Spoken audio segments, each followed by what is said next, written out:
when you stand back and look at that sort of body of work, you feel like it's possible that people could perceive that you take a contrarian view. And this morning you were talking about how that's really not the case. It could seem that way, but you had a quite an explanation for it. Do you mind elaborating a little bit upon that? Well, sure. Well, I think we all position ourselves a certain way. And, the big word, the buzzword, I guess, has become branding.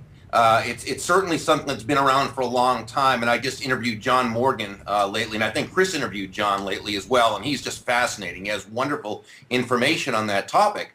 And, I think really, what a brand is not so much what we think of ourselves, but what others think of us, and how they see us, our product or service. Well, everything I've written sort of goes back to, based on the book Endless Referrals, where the basic premise is that all things being equal, people will do business with and refer business to those people they know, like, and trust. The question is, how do you get to that point? And I think if I've branded myself a certain way, it's as that person who's a little bit contrarian in how he discusses going about it. But in John David Mann, my awesome co-author of the Go Giver, Sell More, It's Not About You, and he's such a great writer and wordsmith, he helped me sort of say what it really is. He said, you're contrarian, but you're not curmudgeon.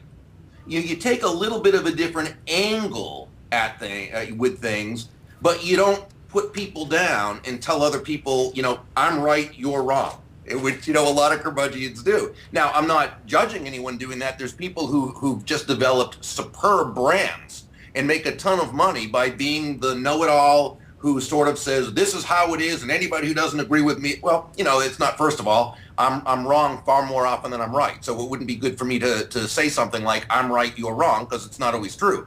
But it's also not in alignment with my value system and personality to be that way. So I do like to take sort of a different viewpoint, because typically different viewpoints work better than the same viewpoint, as long as it's in the right direction.